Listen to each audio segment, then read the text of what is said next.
Yo, what's going on, guys? Mush back at it with another video. Got a lot to talk about in this video. A free game is available on Humble right now. While it is a repeat free game, if you didn't check it out in the past, you have another opportunity to do so. And we haven't seen a lot of free game offerings this month anyway, so a lot of you guys are probably eager to add some more games to your library, so you have the chance to do so. A pretty good game has unfortunately been delisted on Steam and all other major platforms on console. Unfortunately, it's because of an expired license, and it doesn't look like these games are gonna come back, so that's really unfortunate. This is one case where I would say getting an illegal copy of this game is completely warranted, because you actually don't have the option of throwing down money and buying the game legally, but I'll be talking about that. On top of that, a very good game from 2017 is now getting VR support, and it's gonna be absolutely free. If you own this game, you're gonna have VR support ready to go, so we'll talk a little bit about that. And I've got an update on the Monster Hunter World PC port, a lot better than I had originally expected. A lot more people have put out their early impressions of that, and they seem to be rather positive, and also the Yakuza 0 port impressions seem to be positive. PC Gamer has got their review out, and their review was very positive towards the game, so I want to talk a little bit about that as well. First of all, free game Guns of Icarus Alliance is free on Humble right now. This has been free in the past, but if you missed out on it, then you have another opportunity to get it now. Humble is also running a little bit of an RPG weekend sale, so you can take advantage of that as well. They've got some good deals. Kingdom Come Deliverance is discounted, Witcher 3 is discounted, Darksiders is seeing a discount, a bunch of the Borderlands games are discounted, so good all around there. We've mentioned Guns of Icarus in the past, but honestly, I don't need to sell you on a free game because it is absolutely free, so at the very least, just add it to your library. Even if you don't have a PC that can run this game, you can just add it to your library, and when you do get a PC, you'll have another extra game ready to go. One game you're not gonna have ready to go, at least not on Steam, is Marvel Ultimate Alliance, as that game has been delisted on Steam. That goes for Marvel Ultimate Alliance and Ultimate Alliance 2, and that is unfortunate because Marvel Ultimate Alliance is actually a really good game. There were great multiplayer action games, and coming from someone that isn't a big superhero buff, the only superhero that I really like is Deadpool, and yes, that is a Marvel character, and yes, he is in Marvel Ultimate Alliance, but I like Deadpool because of the humor. I'm not a superhero guy in the sense that I'm just so into the superhero lore. That's not really my cup of tea. But even I found a lot of enjoyment with Marvel Ultimate Alliance 1 and 2. Unfortunately, you will not be able to buy the games on Steam anymore, but I am sure that they are still available deep in the interwebs. Honestly, probably not even that deep.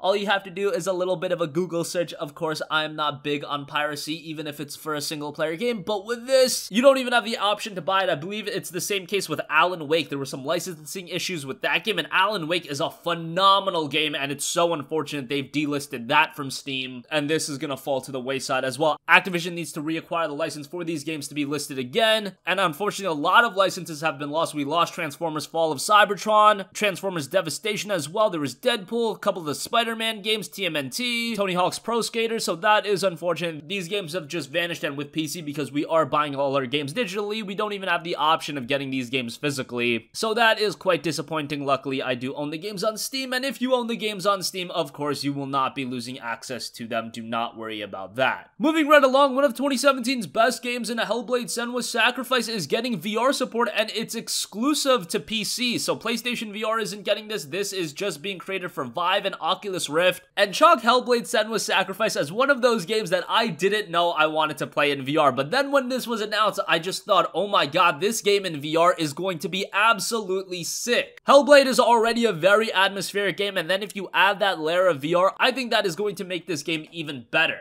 Now, if you guys don't know, Hellblade was done by a fantastic studio known as Ninja Theory. They've also done one of those games that I talk about all the time on this channel, and that is Enslaved Odyssey to the West. They also did DMC Devil May Cry. Unfortunately, they have recently been acquired by Microsoft, so they are making Microsoft exclusive games. Now, we will see game releases on PC by them, but as is the case with all Microsoft published games, they will unfortunately be on the Windows Store. That is not great, but if it's Ninja Theory, I think they're gonna be games that I will check out. Excited to see what they do next, but for now, you'll be able to check out Hellblade: Senua's Sacrifice in VR, and that'll be coming very soon on July 31st. And lastly, I do want to give you guys an update on the Monster Hunter World PC port, as well as Yakuza 0 and how that game is being received. Monster Hunter World, it looks like it's a lot better than I had originally feared. IGN had a very in-depth stream on, and it looked like the game was running really well. It looks like that Restera post was a little bit on the negative side, and Gage and Hunter, the YouTube channel, also has a pretty good video on Monster Hunter, even on low low settings, the game is looking pretty good. Obviously, low versus max settings doesn't really translate as well in video format. You really can see the difference when you have the game in person, but it looks very good. Looks like it was running really well on his rig. He does have a GTX 1080, so that is a higher end GPU. I'm interested to see how this game performs on mid-end rigs, say like a GTX 1063GB, which was recommended, which they did say would play the game at 1080p high settings at 30 frames per second. That's always what put me off about this port, but it looks like a lot of my worries were put to rest. Always better to be safe than sorry. So it looks like with this one, it is going to be a pretty decent port. Again, that'll be released on August 9th, and I imagine after a day one driver, the performance will get only better. Also, I do want to mention that PC Gamer has their official review of Yakuza 0 out. They gave the game a 90 out of their 100 point scale. Now, it goes without saying, Yakuza 0 is a phenomenal game. I was just worried about the PC port, and what they had to say was very positive. This was stated in the review, quote, "As for the PC port, it's mostly solid. There's plenty of scope to tweak graphics options with 4K resolution support, super sampling, and a handful of more granular options. And while a gamepad is recommended, I found keyboard and mouse an acceptable alternative, although the default keyboard bindings seem pretty sensible. Performance-wise, I've tested both on a GTX 1070 using a 165Hz 1440p monitor and an R9 Fury X using a 3440x1440 ultra-wide monitor. Both ran well, maintaining well over 60 frames per second on the highest graphics setting. Weirdly, I did experience some light stutter on my GTX 1070 machine, but only when playing in borderless windowed mode and only when using a keyboard and mouse. Otherwise, it's been perfectly smooth. Perhaps the most notable issue is how Yakuza 0 scales to higher resolutions. There's some notable aliasing on the subtitles of cutscenes and on the map. It's not a major fault, but it's not ideal when you're meant to be paying attention to the content of the subtitles, not the presentation. So it looks like for the most part, this is a really good port, and what Sega really nailed is the fact that this port was priced very well. You can pre-order it for $17.99. $19.99 is the retail price. I thought they absolutely knocked it out of the park. Yakuza games typically are a little bit more expensive, and they typically do retain their retail price. I mean, you look at Yakuza Kiwami 2, that's a remake of a PS2 game coming out on the PS4, and that game is $50. Good to see this one is priced well, and the port as well. Of course, after Yakuza 0, we will also be getting Yakuza Kiwami, which is a remake of the first game, later on PC as well. So that is going to conclude this video. Thanks for watching, guys. Again, everything will be in the description box down below. If you want that free copy of Guns of Icarus Alliance, link to that in the description box. Marvel Ultimate Alliance has been unfortunately removed from Steam. That is a shame because those games are pretty good. Hellblade: Senua's Sacrifice is getting a VR update on July 31st. That should be really great. And it looks like Monster Hunter World and Yakuza 0 have gotten some pretty good ports. That's going to wrap up this one, guys. If you guys have a request for a future video, let me know in the comments section down below, and I will catch you guys in the next one. Peace out.